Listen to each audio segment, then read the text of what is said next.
Hello, this is Deb with part 2 of the funeral spray. I'm just going to add a few more greens, and then next we'll add the blue cosmos flowers.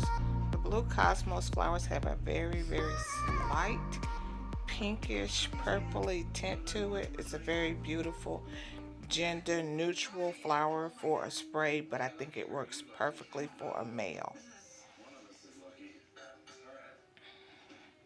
I have approximately 36 flowers that I'm going to actually put inside the spray, and then after that I have some oak leaves that are a lighter green gray contrast as a filler flower, and it also adds another dimension. So continue to watch until I finish.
Thanks so very much for watching. Please let me know if you have any questions.